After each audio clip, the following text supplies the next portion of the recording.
It was kind of like an acrobat spinning plates as he was going through those last few laps, and it's what made his drive ultimately so impressive. Hi everyone, I'm Olivia, and this week I'm joined by team representative Bradley Lord, answering all your questions from the Bahrain Grand Prix on this week's Akkodis Debrief.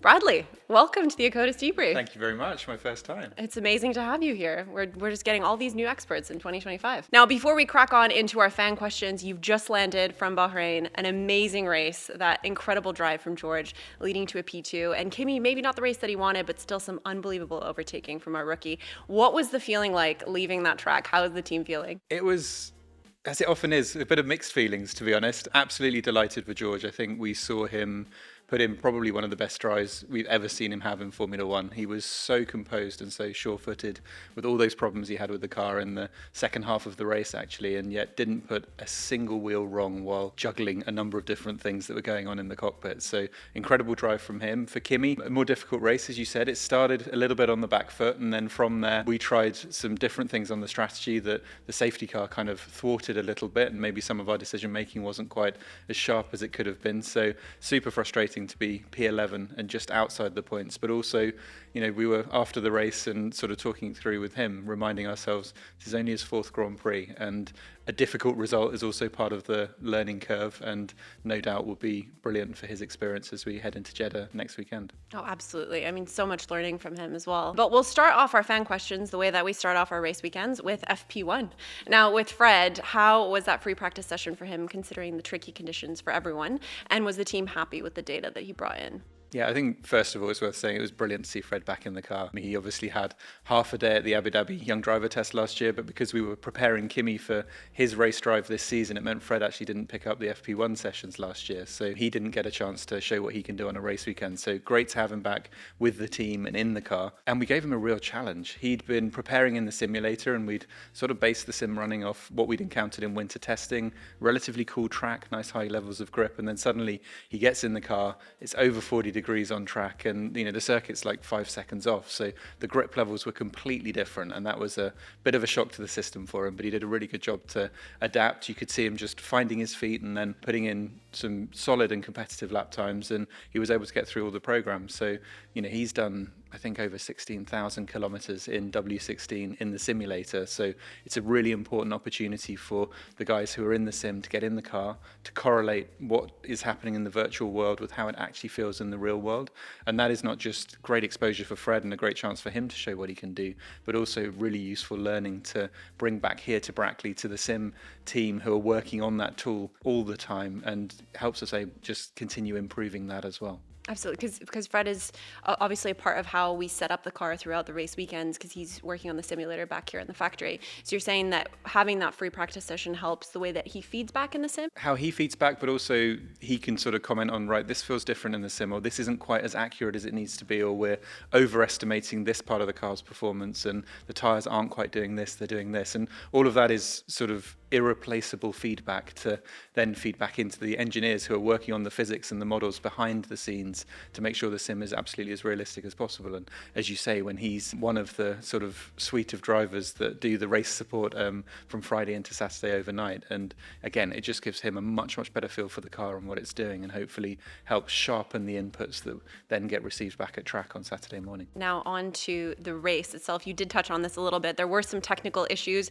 so George wasn't just battling it out with Lando in that final stint of the race. He was dealing with some problems with the car. So what exactly happened in those final 10 laps, and is there any way to avoid it in the future? First thing to say is, probably from the TV broadcast, it sounded like the final 10 laps. Actually, it was from about half distance that we had the first sign of a problem. So the first thing that happened, and it's worth saying, we haven't got the root causes yet. So we've just arrived back in the factory with about 10 different suitcases of parts and items that we're bringing back, including a pretty frazzled and sort of charred looking FOM timing transponder, and then some other bits of kit as well related to the brake-by-wire system. So we haven't got root causes yet, but what we know is that we lost the timing transponder just before half distance, actually. And so suddenly there was one lap where we were like, what's going on? Because George's name just plummeted down the timesheets, and we were kind of thinking, okay, no, he's still on track, he's still talking on the radio, so there's a timing issue here rather than something else. But what that also had as a knock-on effect is, if you lose the timing transponder, you lose the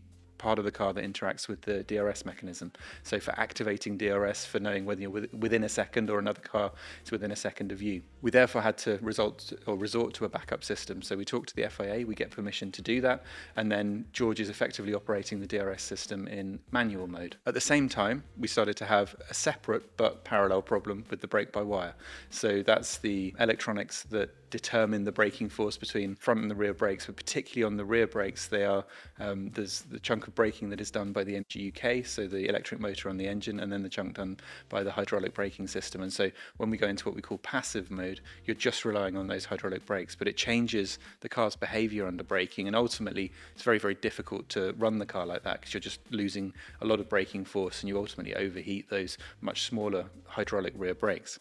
So George was battling with that. We had to do what's called a default change for him so that he could toggle in and out of that brake-by-wire when it went to passive and put it back in the active mode in those last 10 laps. So I think over those last 10 laps, he was making sort of between 20 and 30 changes to that setting as he was also driving, hitting his braking points and keeping first Leclerc and then ultimately Lando behind him as well. So incredible sort of acrobatics, I guess, at the wheel.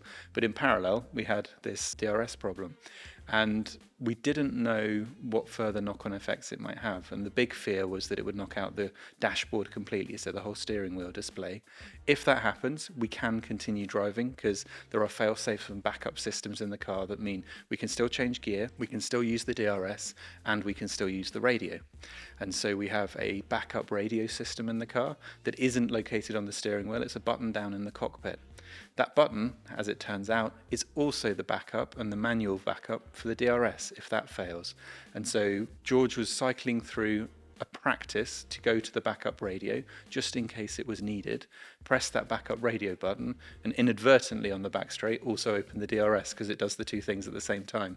He realized it within an instant, braked, closed the DRS and continued. That's when we heard him come on the radio. That was what the stewards looked at and investigated and ultimately decided there was no further action for it after the race. So yeah, it was kind of like an acrobat spinning plates as he was going through those last few laps, and it's what made his drive ultimately so impressive, not just to have the mental bandwidth to cope with that, but also to be doing the driving, making no mistakes, fending off Lando, keeping Leclerc out of striking distance as well. It was a really incredible performance. It's amazing to think about how much they're actually doing throughout the races, not just battling the cars around them, but having to input all these codes from their engineers that they're being given. So just amazing from George. But also with that post-race investigation, they didn't find that he had any advantage. Is that why there was no penalty given? Yeah, there's precedent ultimately. So we saw back in 2018 in Baku, a number of cars had to manually activate DRS because there was a problem with the timing transponder, and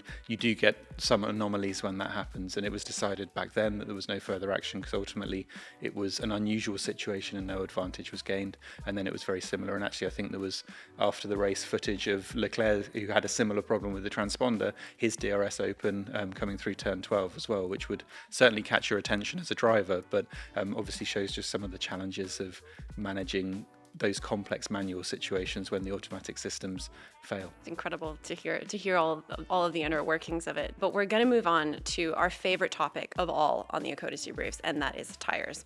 So in that final pit stop, why did we choose to switch onto the soft tires instead of the mediums? That's a really simple answer. We didn't have any mediums left. So we went into qualifying with 5 sets of softs, 1 medium and 1 hard tire. So thinking as a baseline plan, we were likely to do a soft first stint, a medium second stint, and a hard tyre for the final stint of a 2-stop race, which was the overall expectation and what I think nearly every car did yesterday as well. At that safety car, we had already 4 or 5 laps previously converted Kimi to a 3-stop. So we had come in, we'd fitted the soft tyre, and really had that safety car come out at the worst possible time, which was just as he was getting into that third stint of the race before then making what would have been his third and final pit stop, again to a set of soft tyres. Now, Kimi did look like he had a lot of pace in that first stint. Would a different strategy have helped place him firmly into that top 10? In hindsight, there are two different things we could have done. We could have either, as Ocon did, who we followed into the pits for that second stop, taken the hard tyre, fitted that, and then probably ended up in that sort of 8th, 9th place region with Kimi, so further down than where he qualified, and ultimately that was a legacy of the difficult first lap and then not being able to quite eke out the tyre life as far as some other drivers. Or we could have stayed out on track under the safety car, gained positions knowing we probably still had another pit stop to make, but let him go hell for leather, then box, and then do a whole load of overtaking in the final few laps. So those are two other scenarios that we could have played out. Obviously, strategy is a very, very easy thing in hindsight and a much more difficult thing in the moment. And so we covered the other cars around us, took that soft tyre, and then we're really banking on that soft performing better than the hard tyre that we chose not to run at all in the Grand Prix, and hoping that would allow him to make progress. And they did make some progress, those 3 soft-tyred cars, but ultimately there wasn't enough of a delta between Kimi and Behrman's Haas in front for him to be able to overtake and make relative progress through the field. I just wanted to touch on something that you said at the beginning there, that we decided, how do we decide how many tires to keep for qualifying and for the race through those free practice sessions? It's a really delicate balance, and it's a process. It's something we think about long before the race weekend, and already with your first starting tyre in FP1, you're starting to work towards a particular approach in qualifying. We wanted the safety and the security of 5 sets of soft tyres in the qualifying session. We were one of the very few cars to have that, and in fact it paid off for us when we saw what the qualifying positions were, with George second and Kimi fourth, because it gave them 2 goes on new sets of soft in Q3, where other drivers were generally using a used set and then taking a new set. But it left us slightly on the back foot for Sunday. Now, our expectation was that the 3 tyres would be quite closely matched, and actually that the hard tyre probably wouldn't perform brilliantly in those conditions, and I think we saw that borne out as well. But George was able to take a soft, medium, soft strategy and really make that work to good advantage against medium and hard-tired cars around him. And it was unfortunate for Kimi that the safety car fell just at the worst possible time after we'd converted to that 3-stop. And lastly, our final question starts off with a bit of praise and congratulations for another podium. But how is the team feeling, and any expectations going into Jeddah this week? I think overall we're feeling pretty good. McLaren are clearly the class of the field right now, and when we looked at performance this weekend in Bahrain compared to, say, winter testing, we were predicting a gap of anything up to a second a lap to McLaren on the long runs, and it was a much smaller gap in the much hotter conditions that we had at the race weekend just gone. So seeing that the car was able to perform in those conditions as it has done in much cooler conditions in Suzuka or in China, that was really reassuring, because it was one of the weak spots that we had last year and something we've really tried to work hard on over the winter. Likewise, seeing the car's consistency of performance across the first very different 4 circuits and 4 races has been really encouraging. George ultimately has had the pace for a podium finish at all 4 of those and delivered that podium at 3 of them. So it's been a really strong start. We stand second in the championship and look like on average we've got the second fastest car at the moment. So that's hugely encouraging.